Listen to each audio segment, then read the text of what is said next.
اعوذ باللہ من الشیطان الرجیم بسم اللہ الرحمن الرحیم۔ عزیز طلباء و طالبات،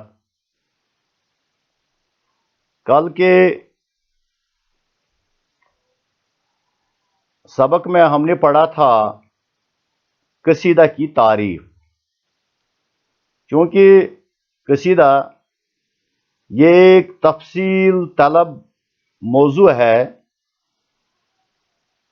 شہر عاشور کی تشریح پر جانے سے پہلے میں آپ کو قصیدہ کے بارے میں کچھ اور معلومات فراہم کرنا چاہتا ہوں۔ کل جو ہم نے کیا قصیدہ کی تعریف اور اس کے اجزاء ترکیبی، آج میں آپ کو قصیدہ کی ابتدا اور ارتقاء کے بارے میں بتانا چاہتا ہوں۔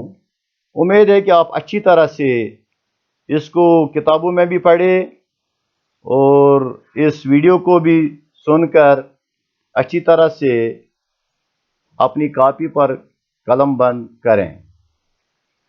قصیدہ کی ابتدا اور ارتقاء، یعنی قصیدہ کہاں سے آیا، قصیدہ کا اصلی مقصد کیا تھا۔ لفظ قصیدہ اصل میں ہے عربی لفظ قصد سے نکلا ہے۔ اس کے لغوی معنی یعنی اس کا ڈکشنری معنی جو ہے گاڑے گودے کے ہیں۔ قصیدہ میں شاعر اپنے دماغ کا نچوڑ پوری طرح سے پیش کرتا ہے۔ قصیدہ اس نظم کو بھی کہتے ہیں جس میں شاعر کسی کی مدح کرنے کا قصد کرتا ہے۔ قصد کا مطلب ہے ارادہ کرتا ہے۔ عام طور پر قصیدے کا تعلق عمرہ اور سلاطین کے درباروں سے رہا ہے۔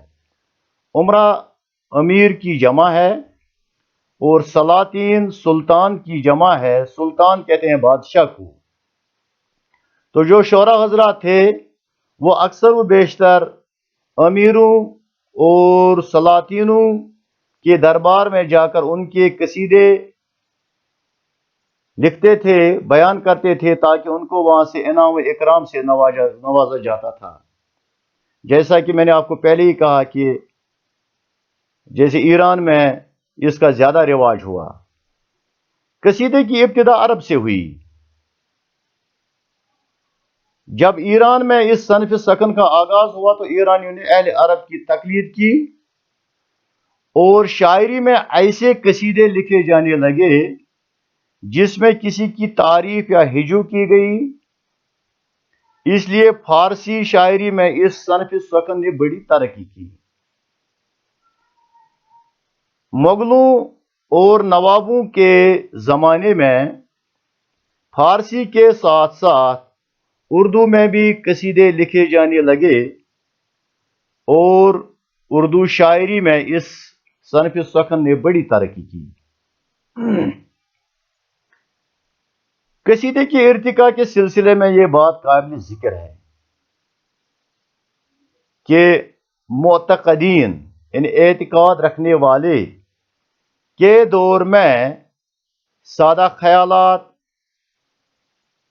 آسان طرز، الفاظ کی صنعت گری اور ثنایا کا رواج تھا۔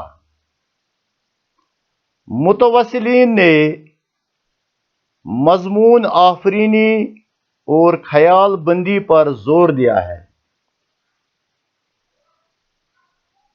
پھر متاخرین کے دور میں یعنی جو متوسلین کے بعد جو دور آیا، پہلے دور کے بعد جو دوسرا دور آیا، ان کے بعد نازک خیالی اور وقت پسندی کی آواز اس قدر بلند ہو گئی کہ بقول مولانا شبلی نعمانی رحمۃ اللہ علیہ نے کہا کہ اخیر میں قصائد بند بند کی رہ گئی۔ 19ویں صدی میں ایران سے خاقانی اور ہندوستان میں غالب جیسے باکمال قصیدہ نگار پیدا ہوئے۔ چونکہ قصیدے میں اشعار کی تعداد کی کوئی قید نہیں ہوتی ہے،